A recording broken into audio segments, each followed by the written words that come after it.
नमस्कार, SBCN news में आपके साथ मैं हूं वैशाली व्यास। आइए बुलेटिन की शुरुआत करते हैं इस वक्त की अहम खबरों के साथ। मंदसौर में लॉकडाउन के विरोध में आगे आए बैंड बाजा संचालक। गांधी चौराहे पर सरकार के खिलाफ नारेबाजी की। ज्ञापन के माध्यम से अपनी मांगों को रखा सरकार के समक्ष। मंदसौर में फिलहाल नहीं होगा लंबा लॉकडाउन। कोरोना से निपटने के लिए तैयार जिला प्रशासन। 800 से 1000 एक्टिव मरीजों का उपचार हो सके, इसको लेकर प्रशासन ने की है तैयारी। रेमडेसिविर इंजेक्शन की कालाबाजारी पर रखी जाएगी नजर, कहा कलेक्टर मनोज पुष्प ने। प्रदेश में बढ़ता कोरोना संक्रमण पिछले वर्ष की तर्ज पर फिर से लॉकडाउन की नौबत लेकर आ गया है। सरकार ने शुक्रवार शाम 6 बजे से सोमवार सुबह 6 बजे तक प्रदेश के सभी नगरीय क्षेत्रों में लॉकडाउन की घोषणा कर दी है, लेकिन अब शादियों के सीजन नजदीक होने के कारण इससे जुड़े व्यापारी तबके को लॉकडाउन बढ़ने का और व्यापार चौपट होने का डर सता रहा है। इसलिए शुक्रवार को मंदसौर में बैंड बाजा संचालकों ने शहर के गांधी चौराहे पर सरकार के खिलाफ नारेबाजी। इस दौरान बैंड बाजा संचालकों के साथ टेंट कैटरर्स के व्यापारी भी मौजूद रहे। गांधी चौराहे पर नारेबाजी के बाद ज्ञापन देने के लिए सभी व्यापारी कलेक्ट्रेट पहुंचे, जहां उन्होंने डिप्टी कलेक्टर को ज्ञापन देकर सरकार से अपनी मांगों को पूरा करने की बात कही। जिला प्रशासन द्वारा जारी की गई 50 लोगों की अनुमति पर टेंट कैटरर्स और बैंड बाजा संचालकों का कहना है कि हमारे साथ काम करने वाले मजदूरों की संख्या ही 10 से अधिक हो जाती है। ऐसे में इतनी कम संख्या में कार्य कर पाना संभव नहीं है, इसलिए सरकार इसे बढ़ाकर कम से कम 500 व्यक्तियों की अनुमति प्रदान करे। व्यापारियों के अनुसार वर्तमान में प्रदेश में लगे शनिवार और रविवार के लॉकडाउन के बीच ही इन दिनों में आने वाली कई शादियां निरस्त हो गई है। वहीं जिला कलेक्टर मनोज पुष्प का कहना है कि वर्तमान में जान बचाना सबसे महत्वपूर्ण है। हम कोशिश कर रहे हैं कि छोटे छोटे लॉकडाउन से हम इससे निजात पा लेंगे। पिछले वर्ष भी कोरोना के कारण लगे लॉकडाउन के चलते शादियों से जुड़े व्यापारी तबके को काफी परेशानियों का सामना करना पड़ा था। इस व्यवसाय से जुड़ा एक बड़ा मजदूर वर्ग भी बेरोजगार हो गया था। अब इस वर्ष फिर लग रहे लॉकडाउन ने विवाह समारोह से जुड़े व्यापारियों को मुसीबत में डाल दिया है। मैं बैंड बाजा का काम करता हूँ, मैं बैंड पार्टी चलाता हूँ पवार बैंड बूढ़ा के नाम से। तो परेशानी तो ये है कि पिछले साल जो लॉकडाउन लगा था उसमें हमारा काम बुक थे, बुकिंग अच्छी थी, सब था। हमने कारीगरों को एडवांस दे रखा था और इन वक्त पे हमें कह दिया गया कि लॉकडाउन लग गया, शादी ब्याह नहीं होंगे। तो पिछले साल तो जैसे तैसे हमने वो जहर पी लिया शासन प्रशासन से, और यहाँ तक कि इसी कलेक्टर कार्यालय में हम कई बार आए, कई बार हमने आवेदन दिए, लेकिन 1 रुपये की भी हमारी शासन प्रशासन ने मदद नहीं की। इस बार भी हमारा जो धंधा है वो सीजनी धंधा रहता है, जो मुहूर्त जो रहते हैं उसके हिसाब से हमारा धंधा चलता है। तो ये अप्रैल मई में बैसाख महीना, चैत महीना, बैसाख महीना में हमारा काम चलता है। और इस बार भी चैत बैसाख महीने के समय ही ये कोरोना करके लॉकडाउन जो लगाने के मूड में है, और ये जो शुक्रवार शनिवार ने रविवार का जो लॉकडाउन लगा रहे हैं, इससे हमारा धंधा बहुत प्रभावित हो रहा है। मतलब कारीगरों को हमने एडवांस दे रखा, जो बुकिंग है अगर वो हमें हमारा काम नहीं करने देंगे तो हमारे लिए तो 2 साल का लॉकडाउन हो गया यूँ समझो ये। तो हम चाहते हैं कि जो हमारे अभी बुकिंग है ये काम हमें हमारा करने दे, हमें हमारा बैंड बजाने दे। हमारे साथ टेंट वाले, ढोल वाले, कैटर्स, गार्डन वाले, हलवाई सभी लोग जुड़ चुके हैं। अगर इस साल हमें हमारा काम नहीं करने दिया जाएगा तो उग्र आंदोलन हम बिल्कुल करेंगे। 50 लोगों की अनुमति की वजह से हमारा धंधा बिल्कुल ख़त्म हो चुका है, क्योंकि हर ग्राहक सोच रहा है कि अगर 50 लोगों की अनुमति देने के बाद हम बैंड वाले 10 लोग तो करीब रहते ही हैं, तो वो जो ग्राहकों को मतलब डरा रहा है, भड़का रहा है। तो इस वजह से हमारे धंधे प्रभावित हो रहे हैं, यहाँ तक कि बहुत सारे काम कैंसिल हो गए हैं। और कि जैसे तैसे हम गए साल से गिरे हुए इस साल कर्जा लेकर जैसे तैसे उभरे हैं। और गत वर्ष का भी सरकार ने हमारी जो मांगे थी वो स्वीकार नहीं करी, जबकि हमने काफ़ी धरना प्रदर्शन आंदोलन किए हैं। और इस साल फिर हमारे ऊपर बन पड़ी है।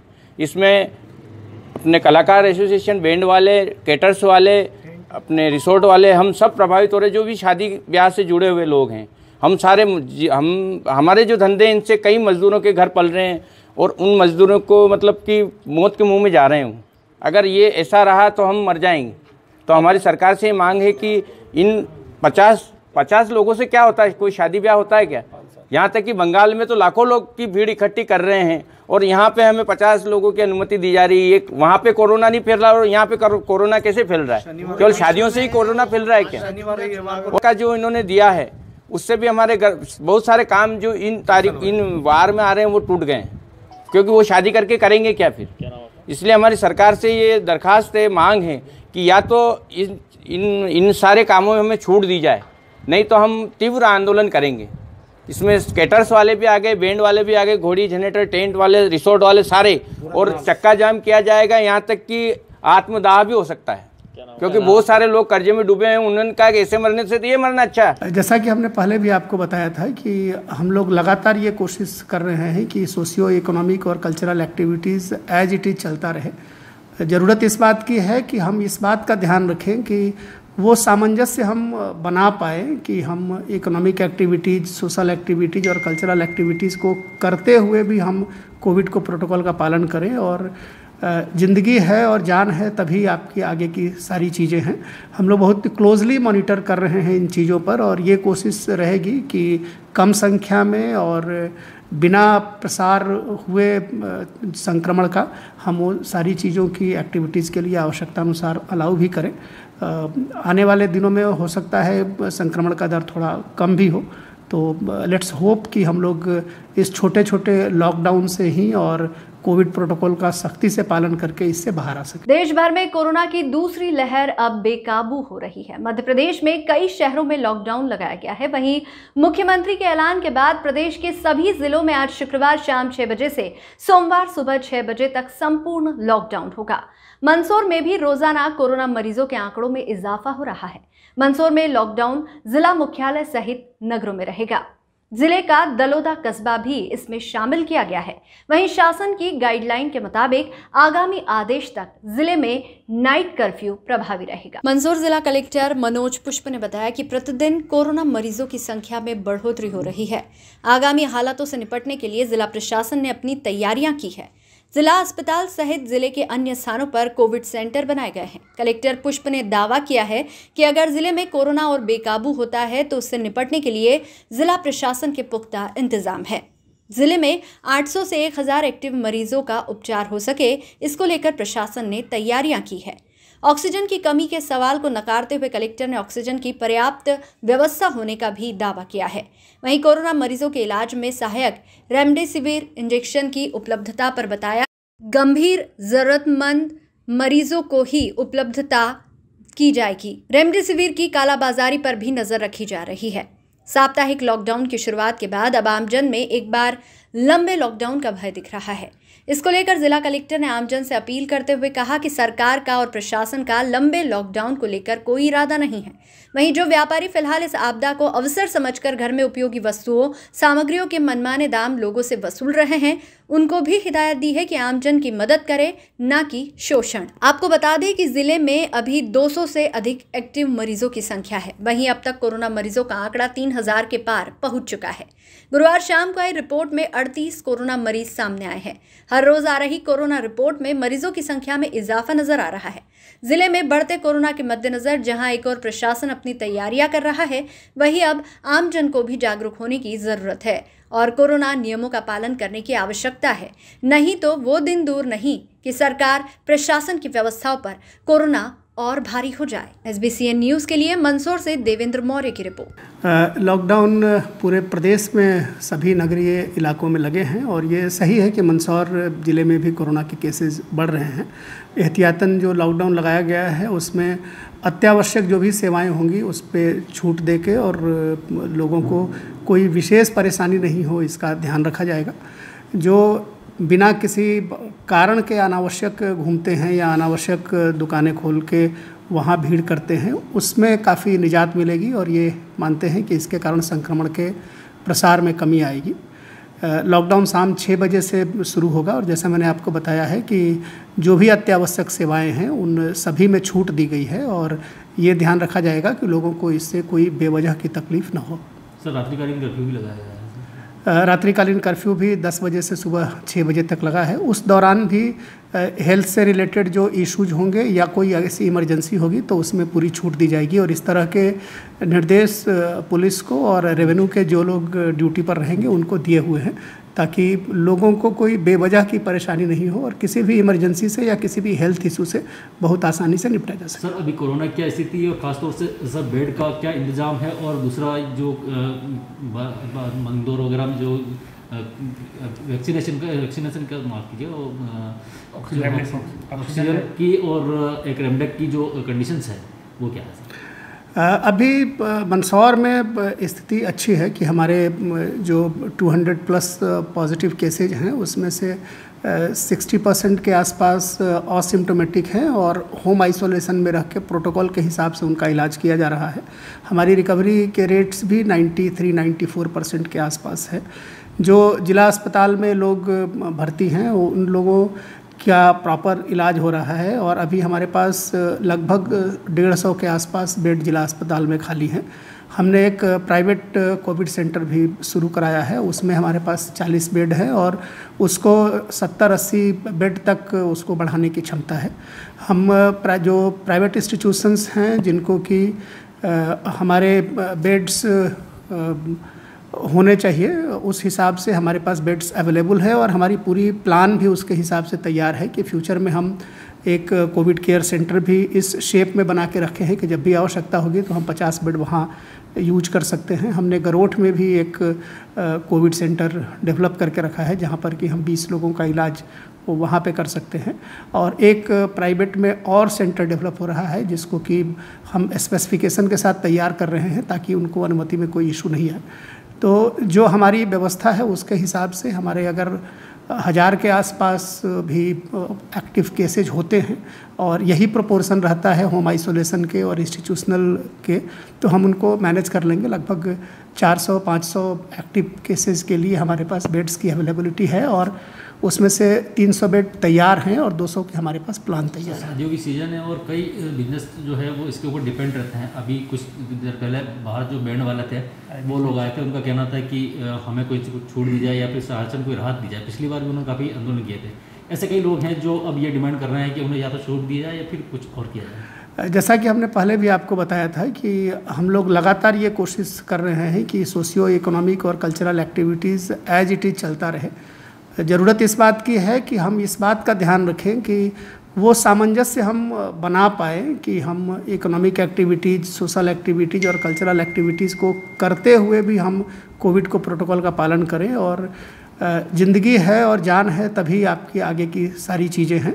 हम लोग बहुत क्लोजली मॉनिटर कर रहे हैं इन चीज़ों पर और ये कोशिश रहेगी कि कम संख्या में और बिना प्रसार हुए संक्रमण का हम वो सारी चीज़ों की एक्टिविटीज़ के लिए आवश्यकता अनुसार अलाउ भी करें। आने वाले दिनों में हो सकता है संक्रमण का दर थोड़ा कम भी हो, तो लेट्स होप कि हम लोग इस छोटे छोटे लॉकडाउन से ही और कोविड प्रोटोकॉल का सख्ती से पालन करके इससे बाहर आ सकें। ठीक है, ठीक। ऑक्सीजन की क्या सप्लाई है मंदसौर के अंदर और क्या इजीली मिल रहा है, किस तरह से मिल रहा है सर? क्योंकि काफ़ी लोग ये पैनिक हो रहे हैं इसको लेकर।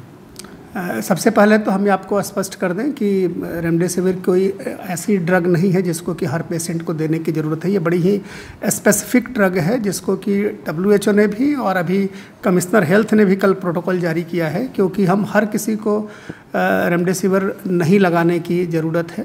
तो जो हमने भी अपना जो ऑर्डर जारी किया है उसमें स्पेसिफिक किया है कि MD मेडिसिन इसको एग्जामिन करे और इसको अपने जो उनका प्रिस्क्रिप्शन है उस पर लॉजिकली बताते हुए ही उसको प्रिस्क्राइब करे। जिन पेशेंट को इसकी ज़रूरत होगी वो निश्चित रूप से हम उसको अवेलेबल कराएंगे। हम जो स्टॉकिस्ट हैं, जो इंदौर के सप्लायर्स हैं, उनके भी संपर्क में ही हैं। ड्रग इंस्पेक्टर और CMHO की भी जानकारी में है। जो लोग रतलाम में या इंदौर में हैं उनके भी हम टच में हैं। तो जहां आवश्यकता होगी वहां पर इस इंजेक्शन के सप्लाई की व्यवस्था की जाएगी। स्टेट गवर्नमेंट पूरी तरीके से अलर्ट है और हमको नहीं लगता है कि जिनको ज़रूरत है उनको इसको प्राप्त करने में कोई परेशानी आएगी। सर, आम जनता जो अपील हम लोग लगातार करते आए हैं वही है कि अभी वेव काफ़ी तेज़ है, तो यथासंभव हम कोशिश करें कि अपना मूवमेंट कम से कम रखें। जो आवश्यक सोशियो इकोनॉमिक एक्टिविटीज़ हैं उसको मिनिमाइज़ करके आप करें। अपने और अपने परिवार का ध्यान रखें, घर से बाहर निकले तो मास्क का ज़रूर प्रयोग करें, बोलते समय मास्क नहीं हटाएं, और अगर हम मास्क का प्रयोग करते हैं, अपने को बचा के रखते हैं, सैनिटाइजेशन और हाथ धोने का काम करते हैं, तो हम इस प्रसार को रोक पाएंगे। मंदसौर ज़िले में हम लोग पूरी तरीके से अलर्ट है, हमारी टीम पूरी तरीके से अलर्ट है, और जिस तरीके से हम लोगों ने पिछला वेव मिनिमम लॉस पे निकाला था, वैसे ही हम लोग इस वेव को भी निकालेंगे। आप सभी से ये अपील है कि आप ऐसा कोई कृत्य ना करें जिससे कि इसके प्रसार में बढ़ोतरी हो।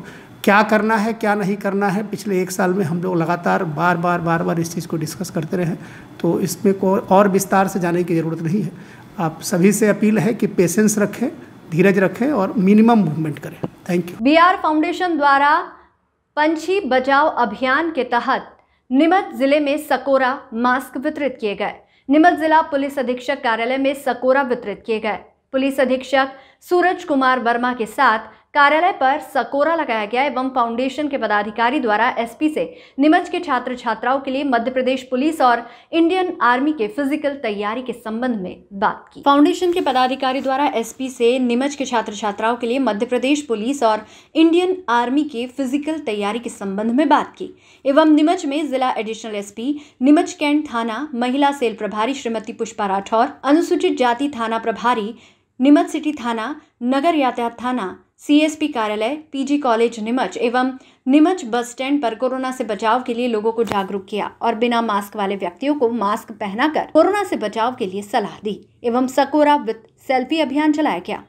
कार्यक्रम में विशेष रूप से बीआर फाउंडेशन से राष्ट्रीय अध्यक्ष संस्थापक कृष्णा परिहार, राष्ट्रीय उपाध्यक्ष विद्या कठोतिया, राष्ट्रीय सचिव दीपक राठौर, राष्ट्रीय कोषाध्यक्ष हर्षिता कठोतिया, नीमच नरेंद्र मालवीय एडवोकेट जिला उपाध्यक्ष, आबद प्रबंधन टीम, नीमच जिला अध्यक्ष बलवंत तंवर, नीमच जिला उपाध्यक्ष रेखा भाटी, नीमच जिला सचिव पूजा डांगी सहित आदि सदस्यों एवं पदाधिकारियों ने सकोरा और मास्क वितरित किए। मल्हारगढ़ के गांव बूढ़ा पंचायत में नवनिर्मित सामुदायिक स्वच्छता परिसर और पुस्तकालय भवन का जिला पंचायत सीईओ ऋषभ गुप्ता ने निरीक्षण किया। उन्होंने पंचायत द्वारा किए जा रहे कार्यों की तारीफ की, साथ ही सभी को धन्यवाद दिया। सभी मिलजुल कर नगर को गंदगी से मुक्त रख रहे हैं। साथ ही बहुत से विकास कार्य पंचायत द्वारा किए जा रहे हैं। सामुदायिक सुलभ शौचालय से सभी को सुविधा मिलेगी। साथ ही पुस्तकालय भवन बन जाने से इच्छुक नगरवासी अपनी मनपसंद किताब यहां से प्राप्त कर सकेंगे। निरीक्षण में जिला पंचायत सीईओ ऋषभ गुप्ता, जनपद सीईओ मेहरबान सिंह ठाकुर, पंचायत इंस्पेक्टर संजय यति, ग्राम प्रधान श्रीमती मुन्नीबाई पवार, प्रतिनिधि सुरेश पवार, पंचायत सचिव विष्णु कुमार पाटीदार, सहायक सचिव राकेश गुप्ता, स्वच्छताग्रही रमेश पवार, विजय कुमार सहित कई ग्रामीण जन उपस्थित रहे। SBCN न्यूज के लिए बूढ़ा से घनश्याम पाटीदार की रिपोर्ट। मल्हारगढ़ के बूढ़ा में शासकीय जमीन से अतिक्रमण हटाने की कार्रवाई प्रशासनिक अधिकारियों ने की। दरअसल यहां मुक्तिधाम की जमीन पर कब्जा कर अतिक्रमणकारियों ने पक्के निर्माण कर लिए थे। शिकायत के बाद तहसीलदार के नेतृत्व में प्रशासन की टीम पहुंची और अतिक्रमण हटाने की कार्रवाई पूरी की। इस दौरान पुलिस बल भी मौजूद रहा। जानकारी के अनुसार शासकीय भूमि सर्वे क्रमांक 26-22 पर 4 आरी जगह रिकॉर्ड में दर्ज है, जिसे बैरागी समाज शमशान के रूप में उपयोग कर रहा था, जिस पर समाज के ही व्यक्तियों द्वारा कब्जा कर वहां मकान बना लिए गए, जिससे नाखुश होकर समाजजनों द्वारा शिकायत करने पर शासन प्रशासन द्वारा चलाए जा रहे अतिक्रमण हटाओ मुहिम के अंतर्गत नायब तहसीलदार ने उक्त भूमि की जांच कर अतिक्रमण हटाने के आदेश दिए, जिस पर तत्काल कार्रवाई करते हुए नायब तहसीलदार मनोज शर्मा दलबल के साथ विवादित जमीन पर बुलडोजर लेकर पहुंचे और अतिक्रमण तुड़वाकर शमशान की भूमि को मुक्त कराया। अतिक्रमण हटाते वक्त एक महिला नायब तहसीलदार के सामने गिड़गिड़ाती हुई आई और मकान ना तोड़ने की सिफारिश की, जिस पर तहसीलदार द्वारा उक्त जमीन पर अतिक्रमण होने की बात कही और शांतिपूर्ण ढंग से जगह को खाली करवाकर बैरागी समाज के सुपुर्द किया। उक्त कार्रवाई के दौरान तहसीलदार मनोज शर्मा, थाना प्रभारी अवनीश श्रीवास्तव, चौकी प्रभारी गौरव लाड, पटवारी मूलचंद पाटीदार, झाड़ा चौकी प्रभारी सहित पूरा प्रशासनिक अमला मौजूद रहा। SBCN न्यूज के लिए बूढ़ा से घनश्याम पाटीदार की रिपोर्ट।